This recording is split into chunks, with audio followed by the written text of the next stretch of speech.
मात्र का धर्मशास्त्र है। महर्षि वेदव्यास।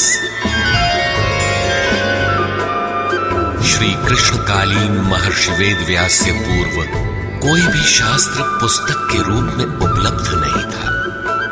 श्रुत ज्ञान की इस परंपरा को तोड़ते हुए उन्होंने 4 वेद, ब्रह्मसूत्र, महाभारत, भागवत एवं गीता जैसे ग्रंथों में पूर्व संचित भौतिक एवं आध्यात्मिक ज्ञान राशि को संकलित कर अंत में स्वयं ही निर्णय दिया कि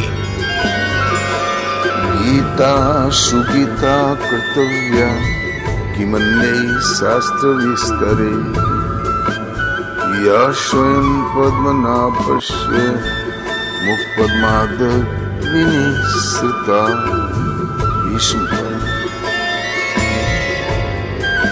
गीता भली प्रकार मनन करके हृदय में धारण करने योग्य है, जो पद्मनाभ भगवान के श्रीमुख से निःसृत वाणी है। फिर अन्य शास्त्रों के संग्रह की क्या आवश्यकता? मानव सृष्टि के आदि में भगवान श्री कृष्ण के श्रीमुख से निःसृत अविनाशी योग अर्थात श्रीमद् भगवत गीता, जिसकी विस्तृत व्याख्या वेद और उपनिषद है, विस्मृति आ जाने पर उसी आदि शास्त्र को भगवान श्री कृष्ण ने अर्जुन के प्रति पुनः प्रकाशित किया, जिसकी यथावत व्याख्या यथार्थ गीता है। एकम शास्त्रम देवकी पुत्र गीतम, एको देवो देवकी पुत्रेव, एको मंत्रस्य तस्य नामानि यानि, कर्माप्येकम तस्य देवस्य सेवा। गीता महात्म्य। अर्थात एक ही शास्त्र है जो देवकी पुत्र भगवान ने श्रीमुख से गायन किया। गीता एक ही प्राप्त करने योग्य देव है। उस गायन में जो सत्य बताया, आत्मा सिवाय आत्मा के कुछ भी शाश्वत नहीं है। उस गायन में उन महायोगेश्वर ने क्या जपने के लिए कहा? ओम। अर्जुन, ओम अक्षय परमात्मा का नाम है, उसका जप कर और ध्यान मेरा धर। एक ही कर्म है। गीता में वर्णित परम देव एक परमात्मा की सेवा। उन्हें श्रद्धा से अपने हृदय में धारण करें। अस्तु, आरंभ से ही गीता आपका शास्त्र रहा है। भगवान श्री कृष्ण के हजारों वर्ष पश्चात परवर्ती जिन महापुरुषों ने एक ईश्वर को सत्य बताया, गीता के ही पथ पर चलने वाले पथिक हैं, गीता के ही संदेशवाहक हैं। ईश्वर से ही लौकिक एवं पारलौकिक सुखों की कामना, ईश्वर से डरना, अन्य किसी को ईश्वर न मानना, यहां तक तो सभी महापुरुषों ने बताया। किंतु ईश्वरीय साधना, ईश्वर तक की दूरी तय करना, ये केवल गीता में ही सांगोपांग क्रमबद्ध सुरक्षित है। गीता से सुख शांति तो मिलती ही है, ये अक्षय अनामय पद भी देती है। देखिए श्रीमद् भगवत गीता की टीका, यथार्थ गीता।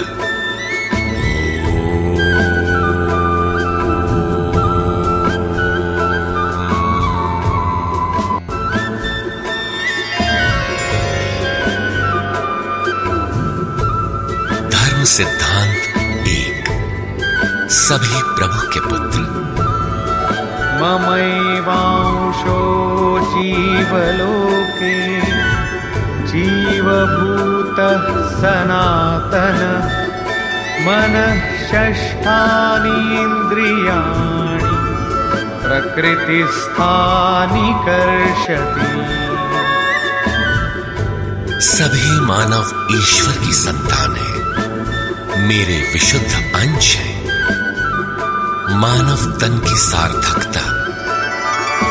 किम पुनर्ब्रह्मणा पुण्या भक्ता राजर्षयस्तथा अनित्यानि नित्यमसुखं लोकम् इमं प्राप्य भजस्व माम्।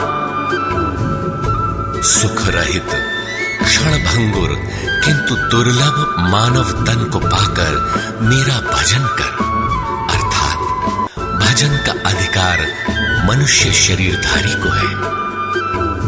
मनुष्य की केवल दो जाति, द्वौ भूतसर्गौ लोकेऽस्मिन् दैव आसुर एव च।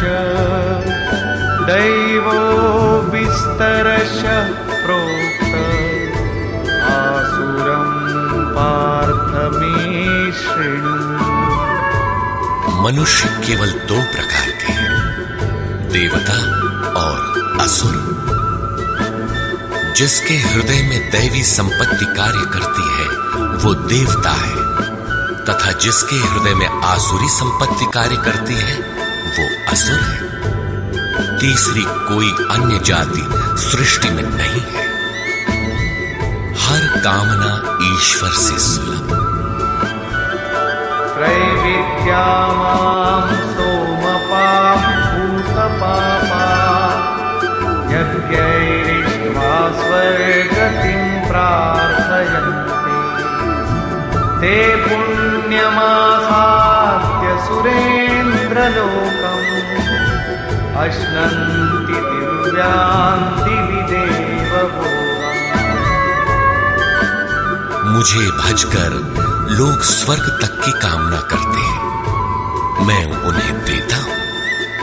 अर्थात सब कुछ एक परमात्मा से सुलभ है। भगवान की शरण से पापों का नाश।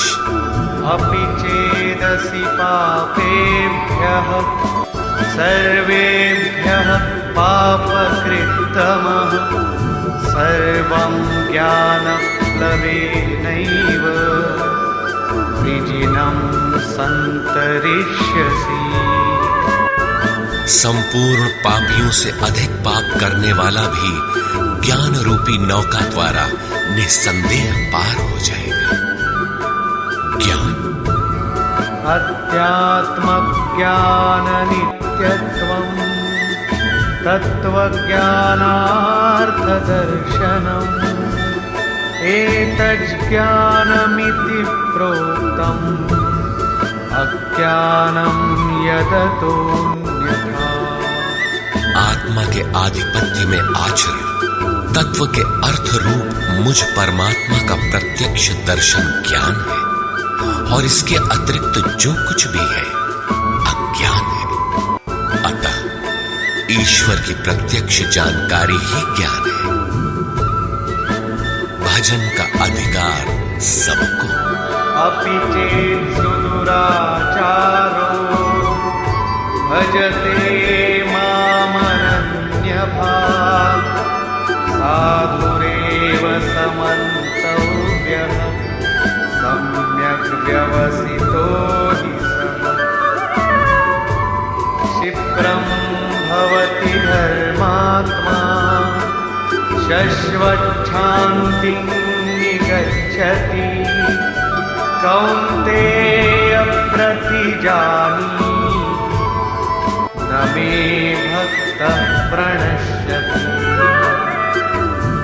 अत्यंत दुराचारी भी मेरा भजन करके शीघ्र ही धर्मात्मा हो जाता है एवं सदा रहने वाली शाश्वत शांति को प्राप्त कर लेता है।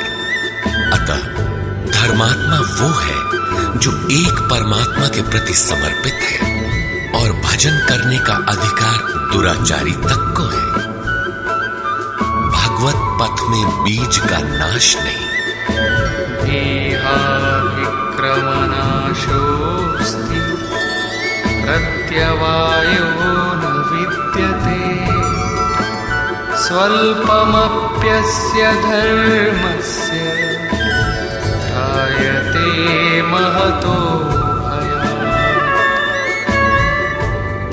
धर्म अर्थात आत्मदर्शन की क्रिया का स्वल्प आचरण भी जन्म मरण के महान भय से उद्धार करने वाला होता है। धर्म अपरिवर्तनशील है। ईश्वर का निवास। ईश्वरः सर्वभूतानां